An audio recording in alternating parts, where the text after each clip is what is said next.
Ikaw ug ang imong sugilanon. Ikaw ug ang imong sugilanon. Maayong adlaw kaniyong tanan o sa tanang mga naminaw karon. Ako si Cecil, taga Salog, Zamboanga del Sur. Hinaot ninyo akong katabangan ng akong problema karon. Aron inyo kumasabtan ang tanan, ingon niini ang hindi ko. Imong selo, Miring. Well, si Jovic mami. Ang panas sa akong ikakaw. Ano naman ka? Tubagan na, uy. Aron masayod ka kung unsay tuyo. Hello, Jovic. Busy ka? Ha? Kaya nga naman yung ta. Gusto kong makikistorya nimo. Ha? Pwede? Kuan kini... Kana kung available ka karong hapon. Pwede? Kung busy ka, ayaw na. No. Dili, vacant ko. Wa ko'y buhaton. So, makita ta. Importante kay ning akong pakikistoryahan nimo. Sige. Asa man dapita?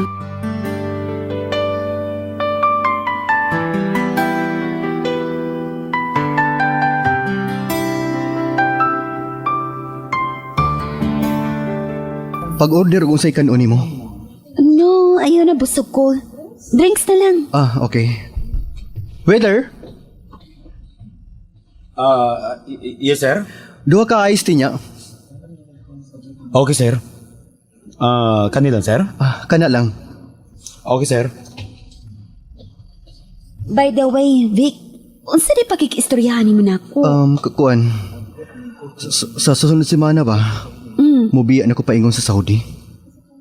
Maubitan ako na dungog. Madayon gud ka? Mauna. O nahibaw ka kung ano.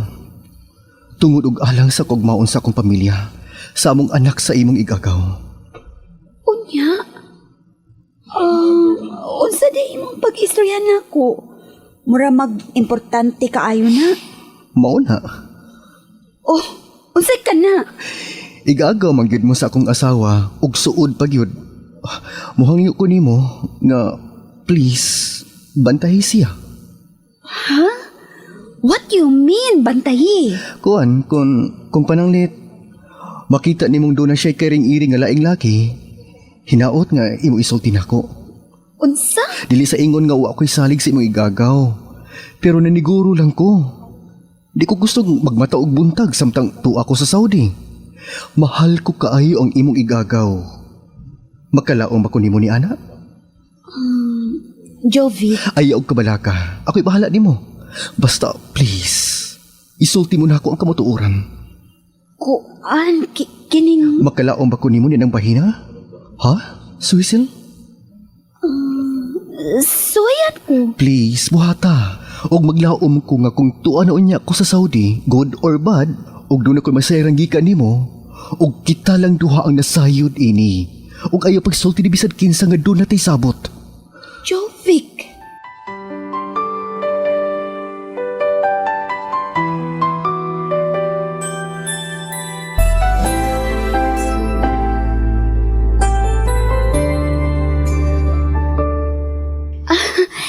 Hello, Gaw. May tawag ka? Gaw, hain ka. Pwede ko mo anha diha sa inyo, Gaw. Nakila ka ba? Naunsa man ka? Muanha ko sa inyo, Gaw. Doon ako ipakikistoryahan ni mo. Naaba ka sa inyo karon, Gaw. Kay muanha ko. Yes, ni ako sa Byron. Wa ko'y lakaw. Muanha ko, Gaw. Sige, magpaabot ko nimo. Sige, Gaw. Mag-idis lang ko kadyot. Paabot ako diha, Gaw, ha? Sige. Nga naman ka. Unsa man kay problema?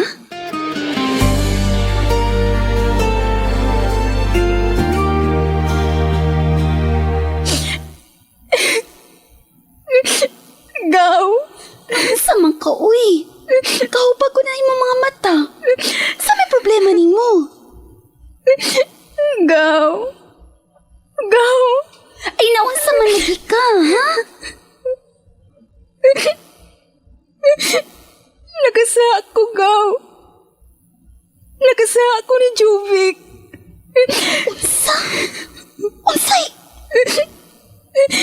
Nakasa ko sa mong kaminyon, gaw. Nakasa ko. Unsa? Mao ka na, gaw. Gaw, unsa may akong buhaton ini karon? Natintal gyud ko. Natintal ko sa mga lalaki. Busa gaw tabangi ko. Gaw. Si Jovic kining lalawag. Mamuinom sa kog tubig gaw hang ato sa kusina. Tubagal ako na ng tawag sa imong cellphone gaw. Mag-istorya lang niya tapos pagbalik. Hello? Hello, Suizel? Kumusta? Koan. Okay lang ko. Ikaw? Okay lang ko, Sil. Ang imong igagaw, kumusta siya? Ha? Kumusta siya, Sil? Jovic? Okay na ba siya, Sil? Ha? Inuo ko. Unsay akong buhatol. Unsa?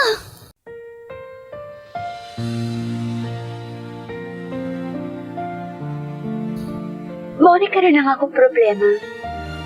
Kung kamunyan sa kong dapit, unsa may angayan na akong buhaton? Sultihan ko ba ang bana sa akong ig-agaw nga nagkasa ang iyang asawa? O itago lang na ako ang tanan o magpakahilom na lang ko? Please, tabang ko ninyo. Ikaw ang imong sugilanon sa kahanginan. Kita magkauban karon uban ni uma kung laude ug mga kaubanan giyaw tambag. Imong masaligan gikan sa radyo hangtod sa social media ang imong istorya hatagan namog pili. Ikaw ug ang imong sugilanon. Ikaw ug ang imong sugilanon. Yes, maayong adlaw na usab ka natong tanan may gala ug welcome na usab sa laing edisyon ini nga ato ang tulumanon karon og maghatag na puntag laing opinion tungkol sa problema karon sa ato ang letter sender. Ari na ta sa ato ang letter sender nga si Suesel. Yan, maayong adlaw sa mga Suesel and salamat pod kaayo sa imuhang paghatag or pagsalig sa ato ang tulumanon para matagaan natong opinion ang imong problema. Yan, lisod po kayo ni imuhang papel Suesel. Oy, kay gihimo man kaaning sa tago-ani kanang CI ba tawag ani? Nga kanang ni abroad ang bana sa imong igagaw, ikaw ang gihimong tigbantay, gihimong gwardiya kay palanglit og unsa daw mahitabo, no? Ikay gisayngunan, in love jud kay ni igagaw, in love jud kay ni bana sa imong igagaw kay laliman ka bisag tuwa na sila sa Saudi. Nagkuan jud siya, iya jud kang pag-istoryahan nga bantayan. Siguro naa siguro ni siya doubts sa iyahang wife, no, na ingani gud iyang asawa. Kanang kuan ba, no? Iniingon siya nga, dili sa ingon nga way pagsalig. Wag siya pagsalig, diba? Kay kung doon na pa siya pagsalig, dili siya maingon ani. Kung doon na pa siya pagsalig, dili siya muduol sa imuha kay pabantayan niya ang imong asawa, diba? So, kay siguro sa diri pa siya sa Pilipinas, naana siya na matikdan sa iyang asawa nga lain og lihok, and then wa pa lang gyud siguro siya makasakon, no? Kanang wala siguro siya naniid pa lang siguro siya, yung dinaabda na lang siguro pod sa time nga gitawgan na siya sa agency, and then gipadaan na siya dito sa Saudi ug nagtrabaho na siya ug mao to nga ikaw ang iyang gihimo nga murag maoy tigbantay sa imong igagaw kay igagaw man mo. So ang imong problema karon kay tinuod man gyud unsa naman gyud nga tinuod man gyud ang pagduda sa imong bana sa imong igagaw nga ang imong igagaw buhat og dili maayo, nagbuhat gyud og dili maayo, og mao di karon ang nakahatag nimong problema, ikaw ang nahasol kay ang asawa, ang iya pong asawa nga mao ang imong igagaw ni duol pod sa imuha kay blind pod ba to siya nga ikaw day ang gipabantay niya nga unsa iyang buhaton, ni open pod siya sa imuha. Kalabot sa iyang problema kay nakasaa gyud ay siya og laing lalaki, natintal gyud daw siya. Ug mao ni imong problema karon kung angay ba nimong sultihan si Jovic ang bana sa imong igagaw. Ano lang dito sa Switzal, no? Lisod mo kay sa katan labi na ang bana sa imong igagaw in love. I'm sure in love na siya sa imong igagaw. So kung masulti ka ni ana, lisod mo kay pod Switzal. Para sa ako kung ako in my own personal opinion, di ko istorya. Para asa man, di ba? Akong ingnon si Jovic, kung gusto jud ka, kaya listo ba sa kaysa katalig, abot pa lang noon di siya mutuo, unsa ba, madasig explain sa mong igagaw, nga mao ni ana-ana na, mabalion niya ba, kaya dili niya siya ka pugong, o unsa ba, ay mahadlok siya, mabawaan sa iyang bana, or basta di ta kay bawa magudang una sa tao, no? Mag-usap-usap magudang una sa tao. Although ni open siya sa imo, kalaban sa iyang problema, pero wata kay baw, pag abot sa iyang bana, og ana ba siya ka-open pod sa iyang bana, og mahadlok siya, og iya bang i-deny. So ani na lang ang bahaton nimo inanon mo si Jovic, mas may pa siguro nga ikaw na lang ang ani diri sa Pilipinas. Ning kana pong imong igagaw, sultihi po na siya. Nga kani siya dapat i-open nimo ngadto sa imong bana nga mao ang tama, no? Sa imong bana i-open nimo nga mo ni nakasa kaniya. Kana kun doon say kaisog. Pero kung wa say kaisog, ngayon siya nga dili itago lang nato ni Gaw, mo ni di lang ta magsaba ni Jovic nga mo ni na nakasakog lalaki. Ang angan nimong buhaton, inon nimo si Jovic nga mas pa siguro Jovic na mo ulit lang sa kadres Pilipinas aron ikaw mismo makasapon ka kung unsay binuhatan sa imong asawa. Dili ko manggilabot Jovic kay siyempre igagaw pud na nimo, di ba? Ikaw may mahog dautan pud na ana labi nag masuko jud na imong igagaw. Ikaw yang giopinan niya gipaabot nimo sa iyang bana kay basig na ngayo siya kanang kuan sa batabang gaw maliyog ko na itago lang nato ni open lang ko sa imo, di ba? So masuko pud ang imong igagaw sa imo, ikaw magtabi-tabi po ka dito sa iyang bana. So maunsa na lang maguba ilang pagpuyo. So ano na lang si Jovic mismo mo papauli on Pilipinas. Ngayon sa siguro siya leave dito o sa ba ngayon siya sa iyang employer or leave o sa matan sa trabaho dito, panangit lang sagod siya bisag ko panahuman yung contract na masigong ana, di ba, nga mo leave depende ra mo sa panagsabot pod ang muli sa Dres Pilipinas para lang gyud masayran niya o sa binuhatan sa iyang asawa.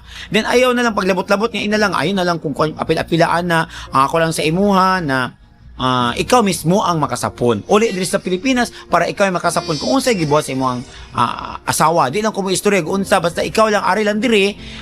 Kung gusto mo jud ka masayod kung unsay imong asawa, then ikaw na lang diri ang manid, ikaw ang magpakisayod ug unsa pa ana na imong buhaton Switzal, no, para paglikay pud sa gubot. Kasi siyempre ikaw magyud ang madutan sa tanan ani, ikaw magyud ang basulon, ikaw tanan-tanan. So para paglikay ni ana ay na lang jud pag-apil-apil. Ina lang to si Jovic dito nga Jovic.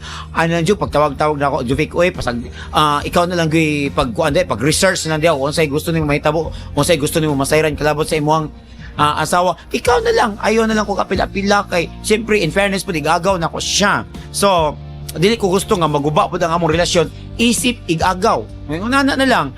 Although friends tang duha, bana ka sa akong igagaw, pero maglisod ko sa akong side kay ako ang naipit ani.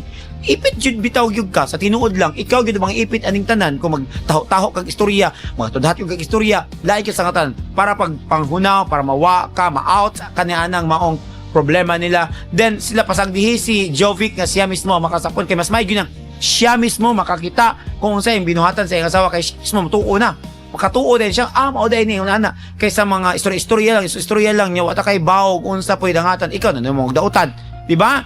So pasagdihi siya nga siya na lang. Anaon na lang nimo nga pasagdihi, dili na ko makapila-pila ni ikaw na bahala uli diri sa Pilipinas kung gusto kang mahibaw sa imong asawa kung naunsa ni siya diri o sa binuhatan, binuotan na niyo. Ara lang gud igawas ang imong sitwasyon ni anang ilang problema kay ilaha man ang problema o makilabot ni ana no ni ayaw i-apil imong kaugaling ay isud ang imong kaugalingon ni anang ilahang problemang magpamilya. Ana na lang. So salamat kayo Switzal sa imong pagpadangat sa imong suwatampo diri sa ato ang tulumanon. Sa mga naminaw sa ato karon taga Davao nga naminaw sa ato karon, I know nga I'm sure na pud may mga problema din nga inyong gitaguan sa inyong tagsa-tagsa ka mga kaugalingon. Gusto ninyo nga tagaan naman nag-opinion og suggestion, kauban usab sa atong umabot yung mga gas din. Yan, mga gas din. Pwede ka na niyo padangat mga igala, i-text lang ninyo, no? i-detalye lang yung may para masabtan nato, para matagaan din nato og mahatagan nato og maayong pag kinabuhi. Ayan. Pinaagi sa ato ang pag-dramatize ni Ana, no? Ipadangat lang sa ato ang text line. Ang ato ang text line 0927-3122835. Sabihin ako 0927-3122835. O pwede po ninyong ipadangat. No, pwede po din ipadangat pinagi sa post office, ipadangat lang dinhi sa ato ang tulumanon, ikaw ug ang imong sugilanon, station DXGO Action Radio, R. Casilio Street, Agdao, Davao City. Diha niyo ipadangat, yan, sila na lang forward diri sa mua. Ang anak lang ang buhaton. Okay, so salamat kayo Suesel sa imuhang pagpadangat sa imuhang sugilanon o ginaot nga na satisfy ka sa amo ang sa ako ang gihatag nga opinion, ako atong personal nga opinion, then it's up to you kung saan pagtimbang-timbang to, kung i-follow ba nimo o imo bang i-apply, nara na sa imo, basta ako nihatag lang kog idea para sa imong problema karon. Kini na lang si Uma og maayong adlaw kanaton tanan. Ikaw ang